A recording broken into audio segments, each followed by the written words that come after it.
Muito bem, meus caros, muito bem. Eu espero que vocês tenham aí passado um ótimo carnaval.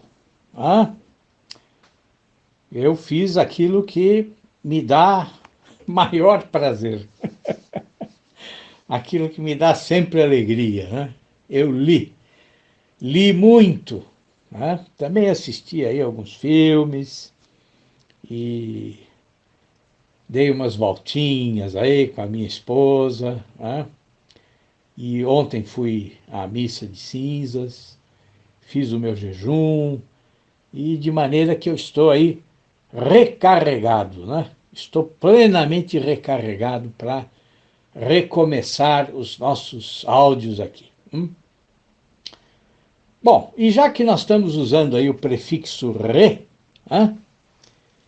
Esse prefixo que pode aí criar um sentido de repetição, né? ou de iteração, né?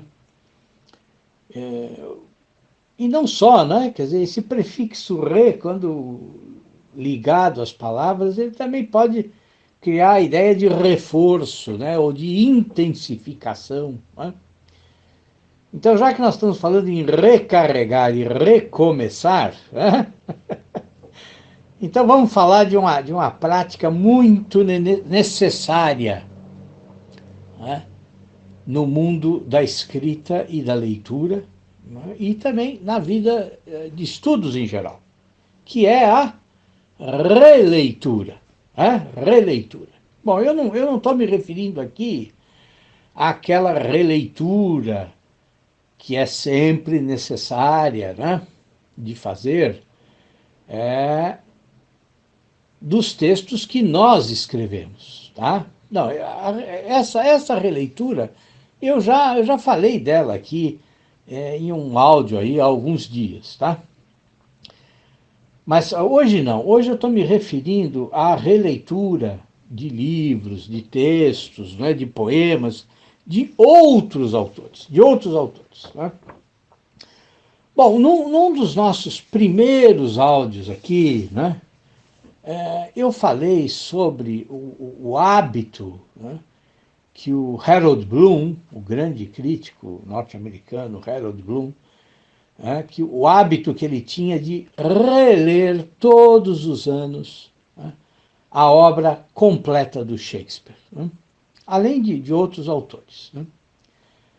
Mas por quê? Né? Quer dizer, por que será que ele tinha esse trabalho? Por que ele relia e voltava a reler, né, ano após ano, né, um autor que ele já conhecia, né? Já conhecia, assim, e conhecia muito bem, conhecia infinitamente melhor do que grandes supostos especialistas em Shakespeare conhecem. Né? Bom, certa vez, né, respondendo aí a um jornalista, o Bloom disse o quê? Ele disse que ele relia por prazer, claro, né? Mas que ele também relia para ampliar ou para aprofundar a sua autoconsciência. Né? Por quê? Porque ele dizia que a releitura prolongada é uma forma de você transferir o poder do livro para você mesmo. Então, vejam só que interessante, né? Quer dizer, a releitura é uma forma de transferência do poder do livro para o leitor. E ele dizia mais, ele dizia que assim, que é uma forma de permitir que aconteça com o leitor o que o Ralph Waldo Emerson, né? Sabem o Emerson, né? aquele ensaísta, um filósofo norte-americano do século XIX, né? Quer dizer, a releitura é uma forma de permitir que aconteça conosco o que o Emerson disse, né, certa vez num ensaio dele. Né?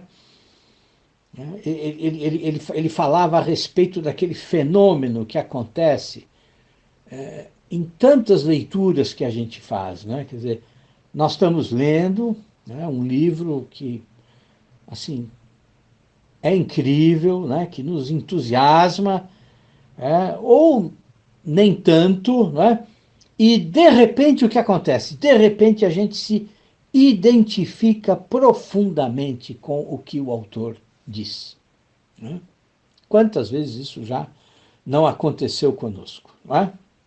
Bom, o Emerson dizia que esse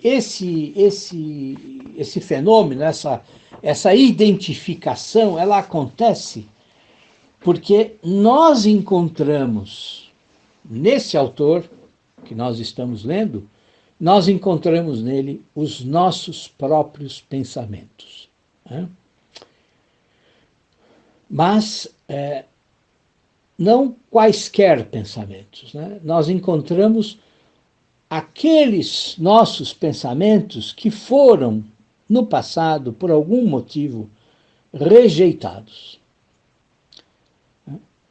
E agora então, né, reencontrando esses pensamentos na voz de um outro autor, então o que acontece? Esses pensamentos voltam para nós, né? E voltam para nós, diz o Emerson, com certa majestade alienada, né? Quer dizer, aquilo que foi uma inspiração em nós, né? E que nós perdemos, né? Perdemos porque a gente, sei lá, né? Não deu a devida atenção, né? A essa inspiração, né?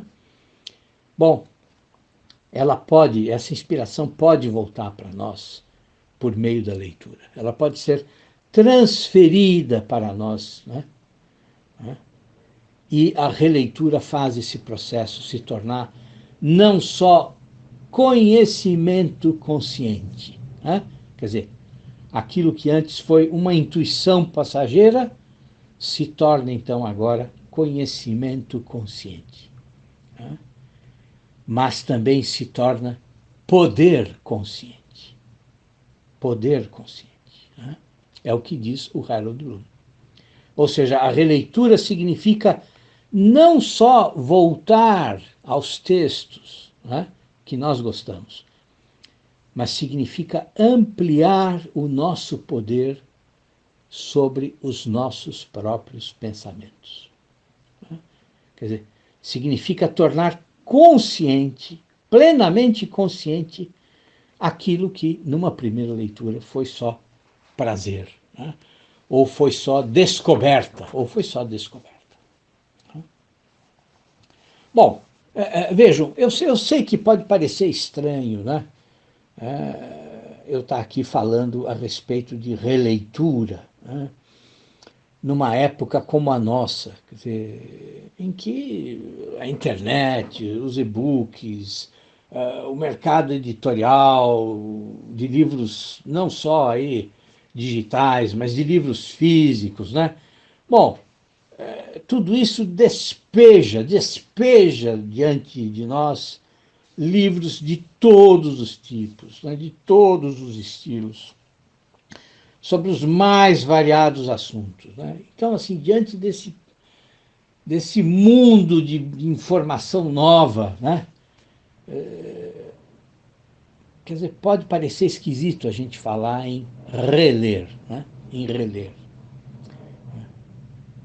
Mas, assim, o que eu posso dizer a vocês com absoluta certeza é que esse caminho, né, da leitura desenfreada, né, da leitura usada aí como uma forma de narcótico, né, uma forma de droga, né, essa leitura, né, não é a leitura do escritor, né, não é a leitura do intelectual, do ensaísta, do romancista.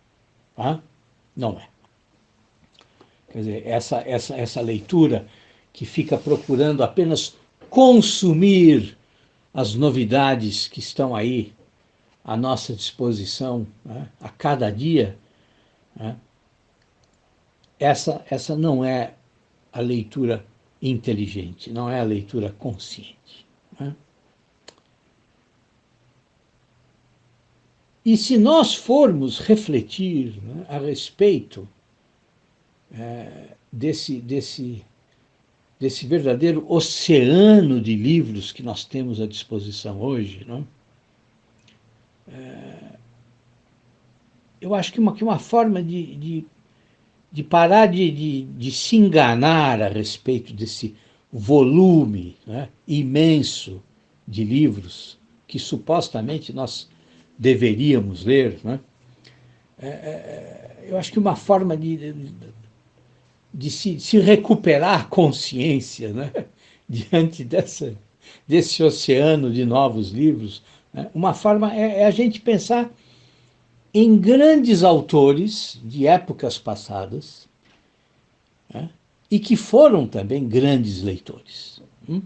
Então, por exemplo, vamos pensar num exemplo de intelectual que foi um grande leitor e tinha uma biblioteca assim vasta, né, realmente grande. Tá? Vamos pensar no grande ensaísta francês, o Michel de Montaigne. Né?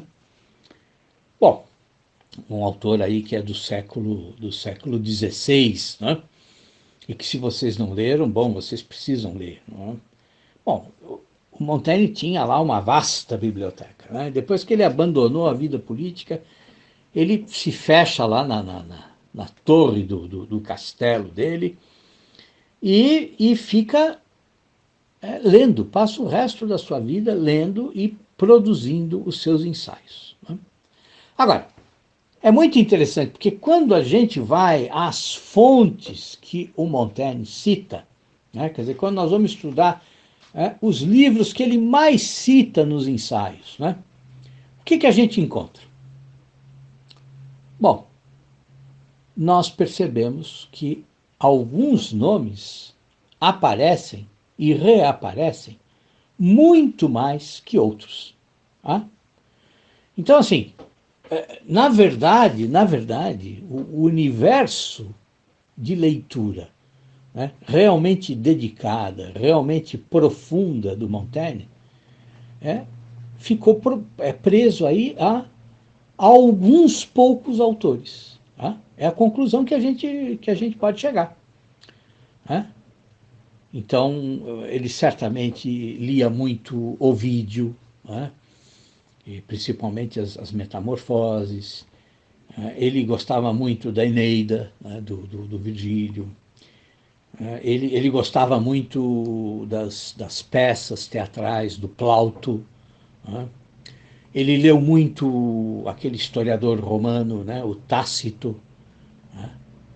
Leu também um poeta chamado Lucrécio, né? Que também é um poeta romano. Gostava imensamente de ler Plutarco. Né? E assim, e as referências que ele faz a Plutarco, bom, assim, são inúmeras, inúmeras, inúmeras. Né? E essa suposição, né, que a gente faz, que na verdade o universo de leituras dele se restringiu a alguns poucos livros dos quais ele efetivamente gostava, né? Essa suposição que a gente faz, ela inclusive é referendada pelo que o próprio Montaigne fala a respeito do seu comportamento como leitor. Né? Então ele diz assim, ele diz que antes de tudo o que ele buscava na leitura era prazer. Né? E que assim, que se ele encontrava alguma dificuldade na leitura, bom, ele não ficava se angustiando, ele não ficava roendo as unhas de preocupação, não. Ele simplesmente abandonava o livro e pegava outro. Né? E por que ele fazia isso? Né? E a frase dele é muito interessante. Né?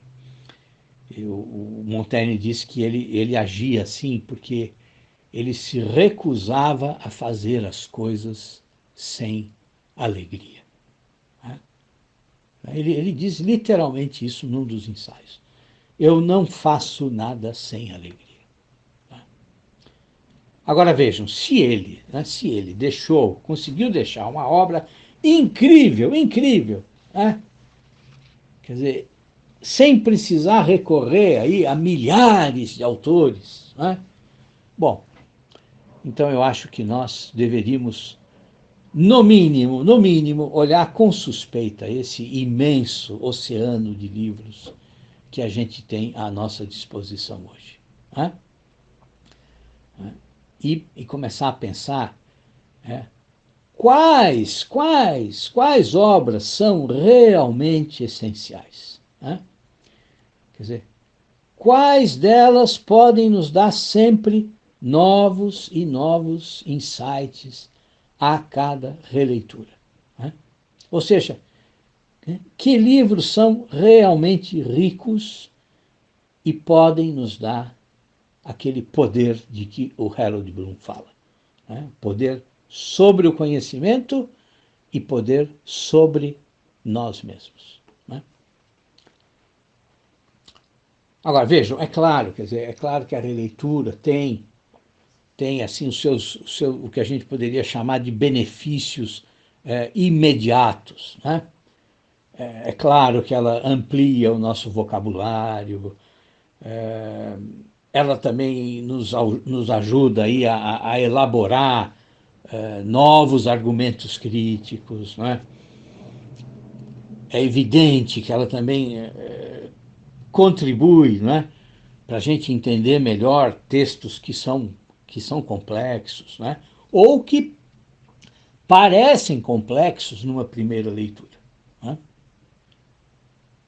Mas, assim, se a gente voltar mais uma vez ao que o Harold Bloom dizia, quer dizer, nós precisamos lembrar disso, quer dizer, ela também aprofunda a nossa autoconsciência. Né? E ela também pode ser um exercício interessante, né, para que o leitor perceba o quanto ele mudou de uma leitura para outra. Né? E vejam, quer dizer, se nós mudamos, né, quer dizer, e nós mudamos sempre, é claro, né, quer dizer, então a releitura vai produzir em nós o quê? Novos insights. Por quê? Porque nós vamos nos aproximar daquele livro que já é conhecido, né? Nós vamos nos aproximar dele, né, seguindo novos ângulos de visão, novas perspectivas, com uma nova forma de olhar, porque nós já não somos os mesmos. Né? E isso é muito interessante. Por quê? Porque o leitor superficial, né, ele acha o quê? Ele acha que a releitura vai servir só para confirmar certas ideias ou certas emoções que ele teve. Né? Quer dizer, a releitura vai servir para confirmar as antigas conclusões que ele teve na primeira leitura. Né? Mas olha, não é assim, meus caros, não é. Muitas vezes você volta ao que você já conhece, né, exatamente para descobrir o funcionamento, né, do que permaneceu desconhecido. Tá? Apesar de você já ter feito uma primeira leitura. Né? Claro, claro. Quer dizer, vejam, é muita presunção, achar que nós penetramos em todos os sentidos de um romance, ou de um ensaio, ou de um poema, né, só com uma primeira leitura. Pelo amor de Deus. É muita presunção. Muita. Né?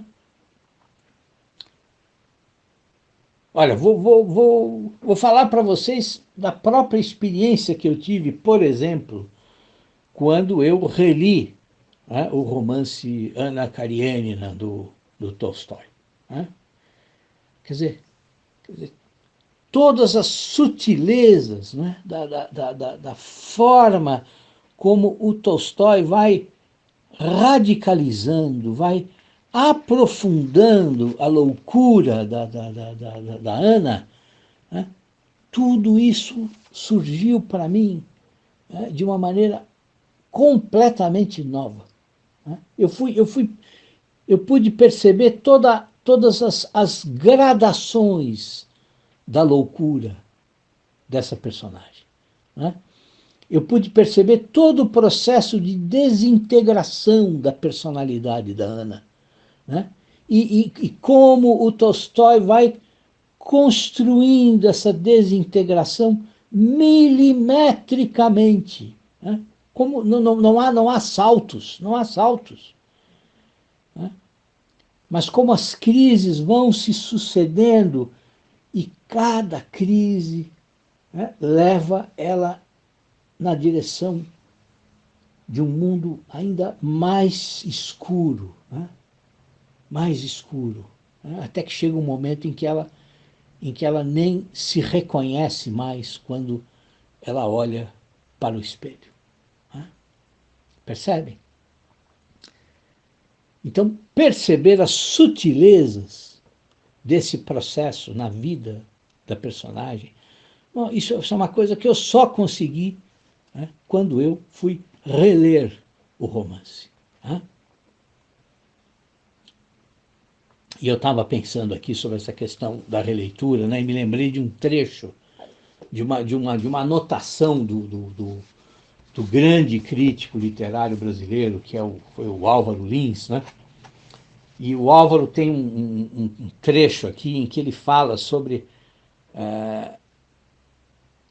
por que ele relia sempre, né, o romance O Conde de Monte Cristo. Né? É muito interessante. E ele escreve assim, olha só que interessante. Pude observar o espanto de um jovem jornalista que me entrevistava para um jornal de São Paulo, quando lhe disse que estimava muito e relia sempre O Conde de Monte Cristo. Um dia, quando me sentir mais velho, explicarei longamente a minha predileção por esse livro de aventuras, que não tem valor literário, mas que alcança sempre uma repercussão especial no meu espírito. De vez em quando sinto a necessidade, uma necessidade quase que biológica, como a da fome e a da sede, de ler O Conde de Monte Cristo.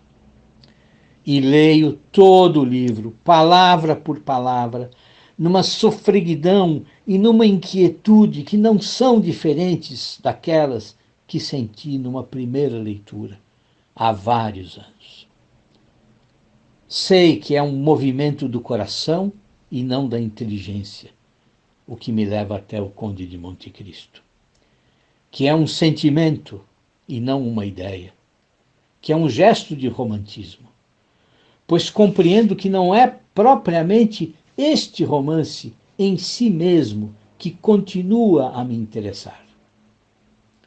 É o estado de espírito que ele representa, que se ligou às suas páginas e que, por seu intermédio, tenta reviver. Não é um livro, mas uma adolescência, o que o Conde de Monte Cristo representa para mim em sugestão. Porque foi o livro que mais me empolgou numa determinada época. É o espírito desta época que volto a sentir em cada encontro novo com as suas páginas. É a minha adolescência que volto a encontrar nessa leitura apaixonante de um velho livro. Na minha vida de hoje, esse romance de aventura e fantasia nada mais significa. Não posso evitar, porém, que ele continue a ocupar um espaço enorme na minha vida de menino. E que esta vida antiga insista em projetar-se sobre a vida de hoje. Muito bonito, muito bonito. Quer dizer, a vida do adolescente, as emoções da adolescência continuavam ali presentes, né? no Álvaro Lins adulto, né? E a releitura oferecia então a ele esse prazer, né? Talvez o prazer de retornar a um tempo de inocência, a um tempo de pureza. Né? Então vejam, quer dizer, você também pode e deve reler por prazer. Né? E certamente há aqueles autores que nos dão grande alegria. Né? E por que não? Por que não voltar a eles também? Né? Quer dizer, por que não buscar esses autores não para ter poder de conhecimento, né, para ampliar a nossa autoconsciência? Não, não, mas em busca de consolo, né? Buscar neles conforto, buscar neles alívio da dor, né?